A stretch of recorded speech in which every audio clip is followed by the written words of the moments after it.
Assalamualaikum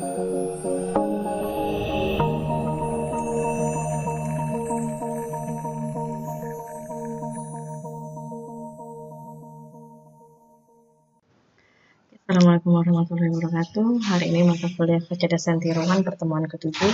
Hari ini membahas tentang konsep sistem pakar. Oke, sistem pakar itu merupakan sistem atau program komputer yang dapat melakukan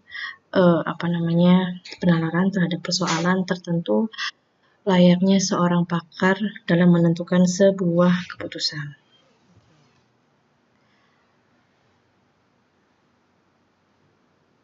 Nah, sistem pakar itu dikembangin pada tahun 1960, yang dimana berasal dari istilah knowledge-based expert system, yang dimana menggunakan pengetahuan seseorang pakar yang dimasukkan ke dalam komputer, yang dimana pakar dapat menggunakan untuk meningkatkan kemampuan pemecahan masalah, dan pakar juga dapat menggunakan untuk knowledge assistant. Oke, untuk contohnya ada MyChain, diagnosa penyakit, Dendral, di mana aplikasi untuk mengidentifikasi struktur molekul campuran yang tidak dikenal, ada Shopee untuk analisis sirkuit elektronik, terus habis itu ada Polio untuk membantu memberikan keputusan manajer dalam stok dan investasi, dan lainnya. Oke, nah untuk manfaat dari sistem pakar itu salah satunya ada meningkatkan produktivitas, terus membuat seseorang yang awam bekerja layaknya seorang pakar, meningkatkan kualitas, terus habis itu mampu menangkap pengetahuan dan kepakaran seseorang, terus habis itu dapat beroperasi di lingkungan yang berbahaya, memudahkan akses pengetahuan pakar, terus meningkatkan kapabilitas sistem komputer. Nah, sistem pakar itu ada kelebihan, ada ciri-cirinya nggak sih? Ada. Nah, salah satunya itu memiliki fasilitas informasi yang handal, terus di mana berdasarkan dia rule-rule tertentu. Nah, untuk ciri-cirinya itu ciri-ciri sistem pakar itu dia dirancang untuk dapat dikembangkan secara bertahap dan outputnya aja bersifat anjuran. Oke. Untuk tujuannya, tujuan sistem pakar yang paling utama itu membuat sebuah sistem komputer yang mampu memberikan solusi tertentu, gimana suatu masalah itu dapat teratasi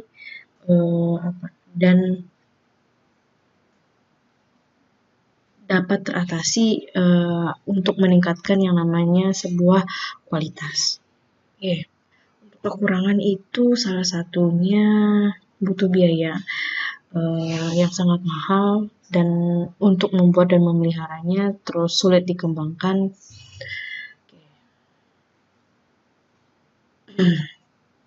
Nah, untuk sistem konvensional sama sistem pakar ada perbandingannya. Salah satunya itu informasi untuk di sistem konvensional, untuk diinformasi dan pemrosesannya biasanya digabungkan dalam satu program, di mana untuk sebuah sistem konvensional program itu tidak membuat kesalahan.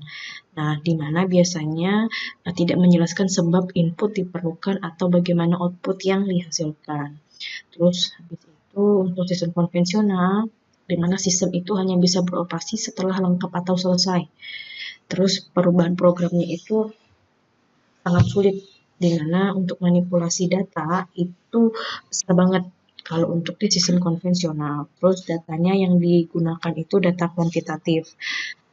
Kalau untuk sistem pakar, dia basis pengetahuannya dipisahkan secara jelas. Jadi untuk dari segi mekanisme inferensinya, terus untuk penjelasan programnya juga programnya, terus habis itu sistem dapat beroperasi hanya dengan aturan yang sedikit, terus di sistem pakar dia menggunakan data kualitatif. Nah, untuk sistem pakar, untuk manipulasi efektif dari basis pengetahuan yang besar. Nah, untuk sistem pakar, eksekusinya dilakukan dengan menggunakan heuristik dan logika pada seluruh basis pengetahuan. Beda sama sistem konvensional yang eksekusinya dilakukan step by step. Oke, ciri-cirinya sistem pakar itu salah satunya dia terbatas pada domain keahlian tertentu, terus dapat memberikan penalaran untuk data yang tidak lengkap atau tidak pasti. Ketiga, di mana sistem pakar itu dapat menjelaskan alasan dengan cara yang dapat dipahami. Yang keempat, untuk ciri-cirinya bekerja berdasarkan kaidah atau rule tertentu, terus mudah dimodifikasi, basis pengetahuannya dan mekanisme inferensi terpisah, outputnya bersifat anjuran, dan sistem dapat mengaktifkan kaidah secara searah yang sesuai. Oke, untuk area permasalahan dalam sistem pakar itu ada 5, salah satunya interpretasi. Nah, di mana interpretasi itu menghasilkan deskripsi situasi berdasarkan data input. Prediksi itu memperkirakan akibat yang mungkin terjadi dari situasi yang ada. Diagnosis itu menyimpulkan suatu keadaan berdasarkan gejala-gejala yang diberikan.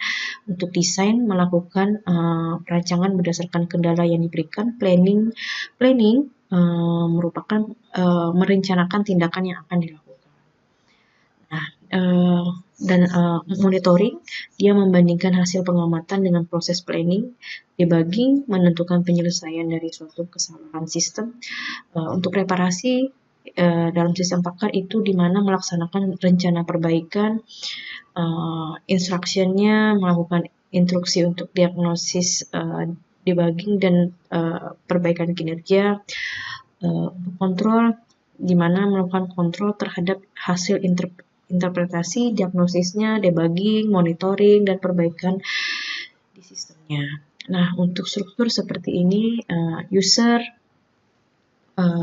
untuk di tampilannya, untuk di segi dan tambahkannya, terus fakta-fakta yang terjadi, fasilitas penjelasannya seperti apa, aksi yang direkomendasi, terus di muter inferensi, dan dengan pengembangan dia dikembangkan dari basis pengetahuan ada 2 fakta dan rule, di mana untuk fakta yang diketahui tentang area domain, kalau rule di logical reference. Oke, saya rasa cukup pertemuan hari ini. Ketemu minggu depan dengan kita bakal UTS. Oke, ketemu minggu depan sama saya. Assalamualaikum warahmatullahi wabarakatuh.